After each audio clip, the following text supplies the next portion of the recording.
Pai do Senhor, amém?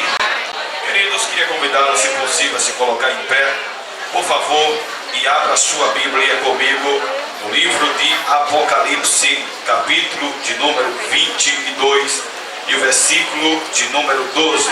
Vamos trazer uma palavra rápida, não é? Vamos deixar para outra oportunidade e honrar com o nosso amigo que hoje está completando mais uma primavera. Mandei um alô para ele lá na rádio, não é? Não sei se chegou o abraço que eu mandei, não é? E para a meditação dele, Josué capítulo 1, versículo 8. Amém, amado? Queridos, quem encontrou, diga amém. Amém. Capítulo 22, versículo de número 12.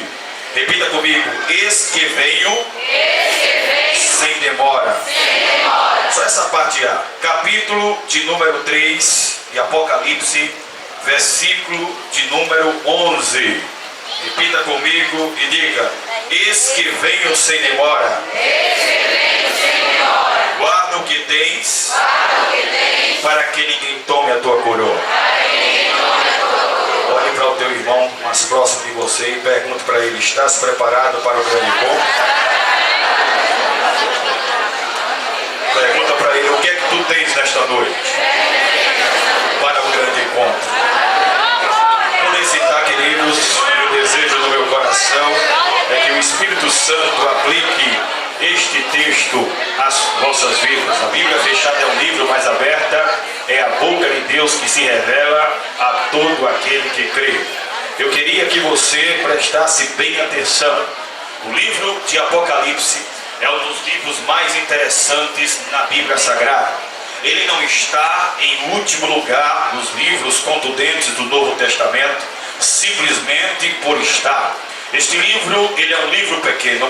Ele possui 22 capítulos e 404 versículos.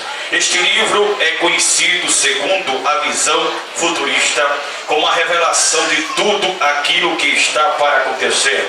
Não é à toa que a palavra Apocalipse vem do grego apocalipse, que traduzido significa revelação. E revelar é mostrar aquilo que está oculto. Este livro ele foi escrito em forma de carta. Esta carta ou estas cartas foram destinadas às 7 igrejas da Ásia, que atualmente corresponde à Turquia Ocidental. Eu estou me referindo às igrejas mais famosas lá do livro do Apocalipse. Estou me referindo à igreja de Éfeso, Apocalipse 2 e 4, que era a igreja que perdeu o primeiro amor. Estou me referindo à igreja de Esmirna, que baseado na Bíblia, capítulo 2 de Apocalipse, versículo de número 9, era conhecida como a igreja da riqueza. Eu estou me referindo à terceira igreja, que está em Apocalipse 2 e 14, a igreja de Pérgamo, conhecida como a igreja da idolatria. Estou me referindo a uma quarta igreja encontrada na Bíblia em Apocalipse capítulo 2, versículo 20 ao versículo de número 23, que é a igreja de Tiatira, a igreja da heresia. O livro de Apocalipse também foi escrito para uma quinta igreja, que está no capítulo 3, versículo de número 1, a igreja de Sárdias, a igreja da hipocrisia. Estou me referindo também àquela igreja que aparece no capítulo 3 de Apocalipse, versículo 15 e 16, a igreja de Laodiceia, a igreja morta, a igreja morna, a igreja da indecisão. Mas também este livro foi voltado para a igreja conhecida como a igreja de Filadélfia, a igreja da fidelidade. Apocalipse capítulo de número 3, versículo de número 8. Essas 7 igrejas, elas retratam, ela mostra toda a dimensão espiritual, moral e religiosa que as igrejas atuais perfeitamente se encontram. Estas cartas foram direcionadas a estas igrejas. E quem foi que recebeu a revelação? Quem recebeu a revelação foi João. João estava cativo na ilha de Pátimos pelo ímpio rei Domiciano. Domiciano tentou impedir o avanço do cristianismo. Domiciano tentou impedir a expansão e o avanço territorial da igreja. Pegou este homem por cerca de 90 a 96 depois de Cristo e o isolou na ilha chamada Ilha de Patmos, que ficava justamente no mar Egeu, a 80 quilômetros sudoeste, aleluia, lá da famosa cidade de Éfeso. Ali estava João. Domiciano pensava que impedia o crescimento da igreja, pensava que iria tapar a boca do profeta, pensava que iria impedir o profeta de comungar dos mistérios de Deus. Mas não adianta. Quanto mais se persegue profeta, quanto mais se tenta acabar com o ministério do profeta, mais Jeová opera, mais Jeová abre as portas, mais Jeová espalha a sua vontade, abre a porta da revelação, abre a porta dos mistérios, abre a porta da sua palavra. Deus visitou a João lá na ilha de Patmos. João escreve estas cartas. Estas cartas são importantes quanto a sua natureza no conteúdo, porque é um conjunto de revelações divinas. Importante quanto a sua mensagem, porque é e sempre será uma profecia. Importante quanto aos destinatários, porque a maior carta que alguém pode receber é a carta de Deus para a igreja. Quando Jesus Cristo foi ascendido aos céus, ele com certeza subiu na consciência que os seus discípulos iriam dar continuidade ao cristianismo, à sua missão. O livro ele é altamente importante de Apocalipse para nós, porque primeiro é justamente neste livro que nós encontramos a análise perfeita que o nosso bom mestre Jesus ele faz das igrejas entre 60 a 65 após, aleluia, a ressurreição de Cristo. Em segundo lugar, este livro é importante porque ele revela os acontecimentos vindouros sobre, por exemplo, a tribulação, por exemplo, o triunfo de Deus sobre Satanás, o triunfo de Deus sobre o mal. A glória do Senhor Jesus Cristo manifesta no capítulo 19, quando ele descerá no Monte das Oliveiras e na sua coxa direita tem escrito as 7 maiores palavras da Bíblia: Rei dos Reis e Senhor dos Senhores.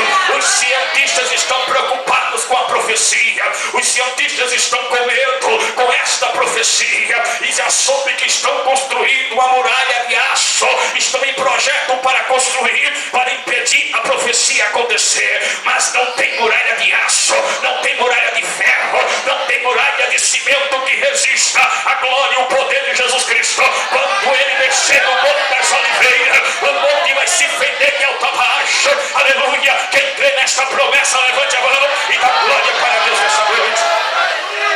O livro de Apocalipse é conhecido como o livro da perfeição, o livro da plenitude. Por quê? Porque nele está contido a maior quantidade, número 7, de toda a Bíblia Sagrada. O livro do Apocalipse é conhecido como o livro dos 7, porque nele nós encontramos os 7 temas escatológicos, as 7 condenações, as 7 coisas novas, 7 promessas, 7 igrejas, 7 cartas, 7 cabeças de ouro, 7 Espíritos de Deus, 7 estrelas, 7 aspectos de Cristo, 7 selos, 7 promessas, 7 anjos, 7 trompetas, é o número 7, e lá está escrito também os 7 Espíritos de Deus: Espírito de justiça, Espírito de Senhor, Espírito de sabedoria, Espírito de inteligência, Espírito de conselho, Espírito de fortaleza e Espírito do temor ao Senhor, ou seja, o Espírito Santo de Deus. Este livro é importante porque ele nos relata o maior acontecimento que estamos aguardando, um acontecimento que a CNT vai ser obrigada a comentar em suas reportagens, um acontecimento que a CNN vai ser obrigada pelo impacto a divulgar. As grandes emissoras de televisão e rádio nacional e internacional vão ter que divulgar o que é a volta de Jesus Cristo. Eis que eu venho sem demora. A segunda vinda de Jesus Cristo é mencionada cerca de 1845 vezes só no Velho Testamento, aproximadamente 1527 vezes está dizendo: ele vai voltar, ele vem, prepara-te para te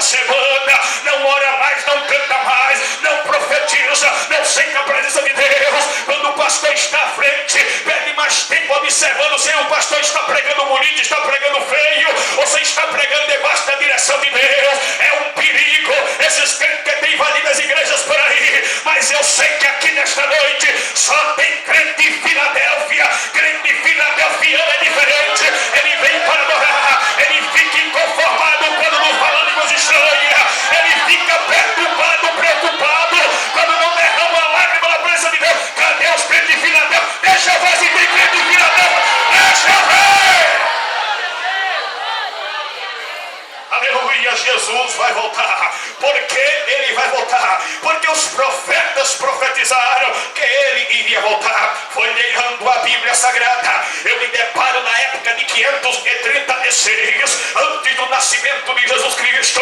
Daniel, em suas visões, já cheio do Espírito Santo, já profetizava que Jesus Cristo ia voltar. Eu estava olhando nas minhas visões da noite, e eis que vinha com as nuvens do céu, como o Filho do Homem. Quem é que conhece ele? Quem é que conhece o Filho do Homem? Deixa eu ver. A Bíblia diz, em 63 depois de Cristo, muito tempo adiante, Pedro, já transformado, já impactado pela palavra de Deus, ele não perdeu a mesma visão de Daniel. A Bíblia diz no capítulo 3 de Atos, o livro histórico das igrejas, e no versículo de número 20, Pedro abre a sua boca cheia do Espírito Santo e diz: olha, a fim de que na presença do Senhor venham tempos de refrigério, e que ele envie Jesus Cristo, que já foi prometido. Quantos creem nesta promessa que Pedro acreditava que Jesus ia voltar? A Bíblia diz, em 65 depois de Cristo, agora é a vez de Paulo escrevendo ao jovem Timóteo, no capítulo 6, versículo 14, na sombra da ilha de Nero colocou fogo em Roma. Nero tentou incendiar Roma para culpar os cristãos. Nero colocou muitos cristãos em cruzes de cabeça para baixo, queimou os vivos para tentar impedir a marcha da igreja. E quantas vezes Paulo escapou de ciladas, emboscadas. Quantas mulheres grávidas foram mortas com seus filhos do lado, filho de 5, 3 anos de idade, dilacerado por leões no Coliseu de Roma, porque acreditava nesta mesma verdade, porque acreditava nesta mesma promessa.